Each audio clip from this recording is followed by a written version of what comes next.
Welcome back दोस्तों। आज की इस वीडियो में हम लोग बात करने वाले हैं मानव पाचन तंत्र के बारे में। दोस्तों, जैसे कि हम लोग जानते हैं कि हर एक मनुष्य को एनर्जी का ज़रूरत पड़ता है और वह एनर्जी लेता है पोषक तत्वों से। हम लोग 6 प्रकार का पोषक तत्वों को ग्रहण करते हैं, जो कार्बोहाइड्रेट, प्रोटीन, वसा, खनिज लवण, विटामिन और पानी होता है। हमारे शरीर में प्रोटीन, वसा और कार्बोहाइड्रेट बहुत ज़्यादा अमाउंट में ज़रूरत होता है और खनिज लवण, विटामिन और पानी इसकी मात्रा कम अमाउंट में ज़रूरत होता है। अगर हम लोग 4 से 5 लीटर पानी दिन भर में पीते हैं तो उससे जो तत्व मिलता है बहुत कम अमाउंट में मिलता है और उतना ही हमारे शरीर को ज़रूरत भी होता है। पानी से हमें कैल्शियम, आयरन और मैग्नीशियम मिलता है। चलिए नेक्स्ट हम लोग डिस्कस कर लेते हैं। सबसे पहले हम लोग भोजन को मुंह में लाते हैं और अंतः ग्रहण करते हैं। तो पाचक तत्व जो होता है, जो पाचन तंत्र होता है, उनके मुख्य ऑर्गन्स का नाम जैसे मुख, ग्रास नली, अमाशय, छोटी आंत, बड़ी आंत और फिर मलाशय होता है यानी कि गुदा।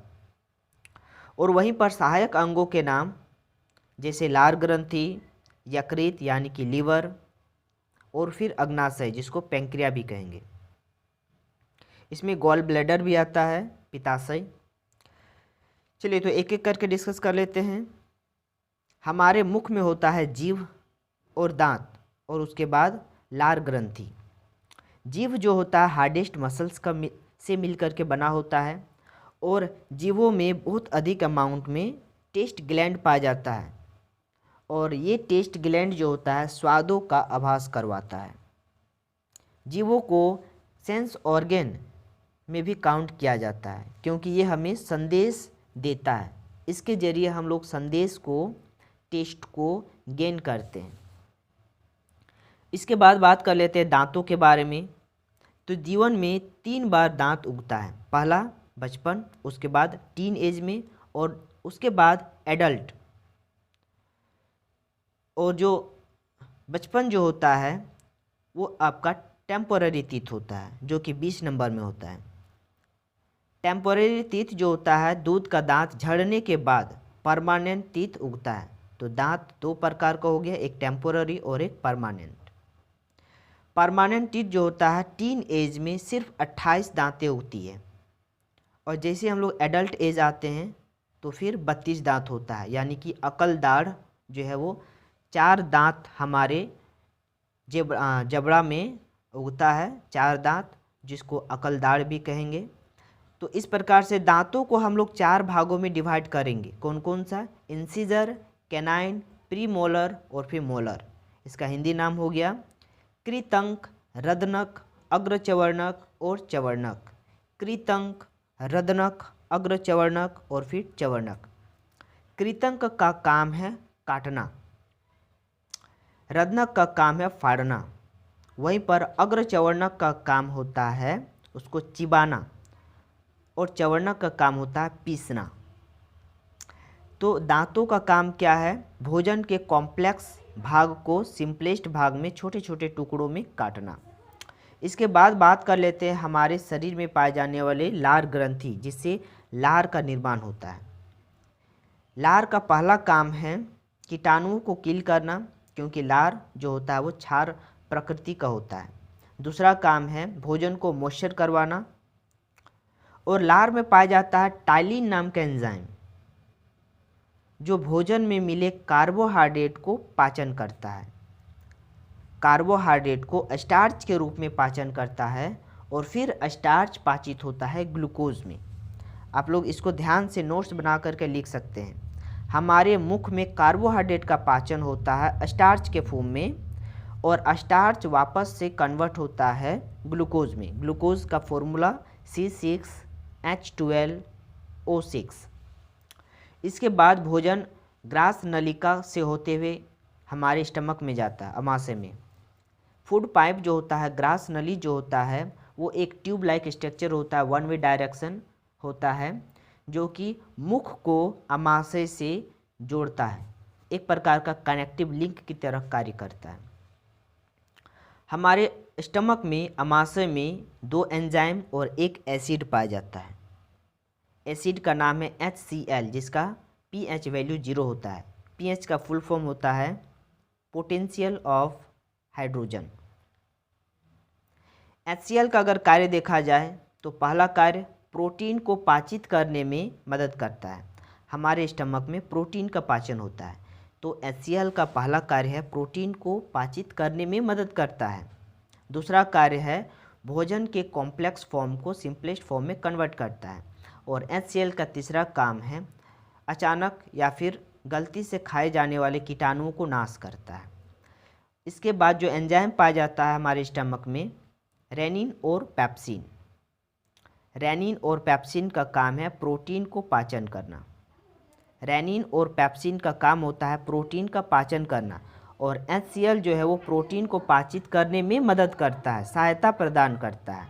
HCl क्या है? एक प्रकार का एसिड। HCl का फुल फॉर्म आप लोग को पता ही होगा, हाइड्रोक्लोरिक एसिड। HCl का फुल फॉर्म हाइड्रोक्लोरिक एसिड। चलिए, अब प्रोटीन पाचित होता है एमिनो एसिड में, और एमिनो एसिड वापस से ग्लूकोज में कन्वर्ट होता है। हमारे मुख में कार्बोहाइड्रेट का पाचन होगा, हमारे स्टमक में प्रोटीन का पाचन एमिनो एसिड में, और एमिनो एसिड वापस से कन्वर्ट होता है ग्लूकोज में। तो ग्लूकोज का जो फॉर्मूला है वो आप कमेंट बॉक्स में कमेंट कीजिए। इसके बाद जो अनपचा भोजन होता है वो हमारे स्मॉल इंटेस्टाइन में जाता है, यानी कि छोटी आंत में, जिसको क्षुद्रांत भी कहेंगे। छोटी आंत लगभग 7 मीटर लंबी होती है। छोटी आंत को 2 भागों में डिवाइड करेंगे। एक होता है स्मूथ भाग, चिकनी सतह, चिकनी भाग, और दूसरा होता है रफ सरफेस, यानी कि खुरदरा भाग। जो चिकनी भाग होता है वहाँ फैट का पाचन होता है, और किनकी मदद से? तो लीवर से हमारे यकृत, जो कि हमारे शरीर का सबसे बड़ा इंटरनल ऑर्गन है, तो यकृत से बाइल जूस स्रावित होता है, बनता है। हमारे यकृत में बाइल जूस यानी कि पित्त रस बनता है, और पित्ताशय में वही पित्त रस स्टोर होता है, और बाइल डक्ट के जरिए वो रिलीज़ करता है छोटी आंत में। दूसरा अगर बात किया जाए, हमारे अग्नाशय से यानी कि पेंक्रियास से पैंक्रिएटिक जूस निकलता है, पैंक्रिएटिक जूस स्रावित होता है, यानी अग्नाशय से अग्नाशयिक रस का स्रावन होता है, और ये बाइल जूस और पैंक्रिएटिक जूस दोनों मिल करके हमारे छोटी आंत के स्मूथ सरफेस में फैट का पाचन करता है। इसको फिर से रिकॉल करते हैं। यकृत में बाइल जूस बनता है, वो स्टोर होता है गॉल ब्लेडर में यानी कि पित्ताशय में, और पित्त डक्ट के जरिए, पित्त नली के जरिए उसको रिलीज़ किया जाता है छोटी आंत में। अग्नाशय से अग्नाशयिक रस रिलीज़ करता है छोटी आंत में, और ये पित्त रस और अग्नाशयिक रस दोनों मिल करके फैट का पाचन करता है। वसा का पाचन करता है ग्लिसरॉल में। वसा ग्लिसरॉल में कन्वर्ट होगा, वापस से ग्लिसरॉल ग्लूकोज में कन्वर्ट होता है। हमारे माउथ में कार्बोहाइड्रेट का पाचन, हमारे स्टमक में प्रोटीन का पाचन, और छोटी आंत के चिकनी सरफेस में वसा का पाचन। इसके बाद पाचित हुए जो प्रोडक्ट है यानी कि जो ग्लूकोज है वो छोटी आंत के रफ सरफेस के जरिए खींच लिया जाता है, सोख लिया जाता है। रफ सरफेस में क्या होता है? उंगली जैसा प्रवध पाया जाता है, जिसको दीर्घ रोम कहेंगे। हमारे छोटी आंत में उंगली जैसा प्रवध पाया जाता है, जिसको विलाई कहेंगे। फिंगर लाइक स्ट्रक्चर पाया जाता है, जिसको दीर्घ रोम कहेंगे। और इस दीर्घ रोम में बहुत सारे छोटे छोटे पोर्स रहता है, और इस पोर से कनेक्टेड रहता है ब्लड वेसल्स। जितने भी ग्लूकोज है वो इन पोर्स के जरिए, विलाई के जरिए, दीर्घ रोम के जरिए खींच लिया जाता है, और फिर इनको हमारे ब्लड वेसल्स में मिला दिया जाता है।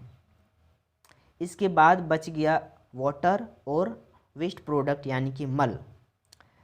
तो ये अनपचा भोजन और जो पानी होता है वो छोटी आंत से बड़ी आंत में कन्वर्ट होता है, बड़ी आंत में जाती है।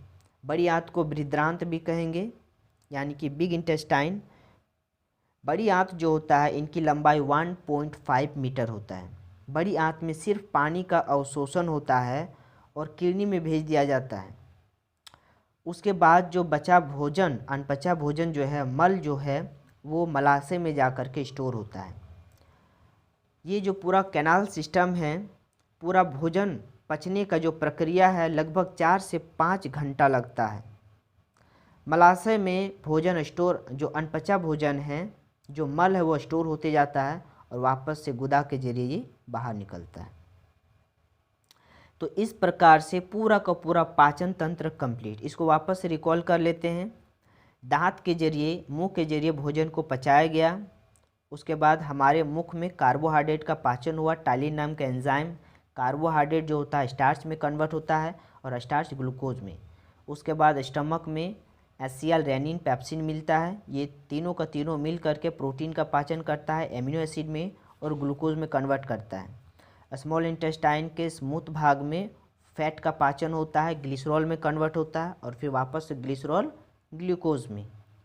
उसके बाद ग्लूकोज जो होता है वो दीर्घरोम के जरिए, जो कि छोटी आंत में पाया जाता है, फिंगर लाइक स्ट्रक्चर, उनके जरिए खींच लिया जाता है, सोख लिया जाता है और उनको ब्लड वेसल्स में मिला दिया जाता है। और जैसे हम लोग सांस लेते हैं ना, तो सांसों के जरिए हम लोग का जो ऑक्सीजन होता है वो हमारे ब्लड वेसल्स में मिलता है और जैसे ही ग्लूकोज ऑक्सीजन के साथ रिएक्शन करता है तो ATP बनाता है। ATP का फुल फॉर्म होता है एडिनोसिन ट्राईफॉस्फेट और यही ATP से हमें एनर्जी मिलता है। तभी भोजन खाते हैं तो बहुत अधिक मात्रा में हमें एनर्जी मिलता है, जिससे कि हम लोग बहुत सारे कार्यों को कर पाते हैं, शरीर के अनेक एक्टिविटीज़ को कर पाते हैं। इसके बाद जो है मल जो है बड़ी आंत में आता है, बृहदान्त्र में आता है, वहाँ पर पानी का अवशोषण होता है और फिर वेस्ट प्रोडक्ट मलाशय से होते हुए शरीर से बाहर निकलता है। तो दोस्तों, आई होप कि आप लोग को पाचन तंत्र के बारे में क्लियरली समझ में आया होगा। मिलते हैं नेक्स्ट क्लास। Thank you.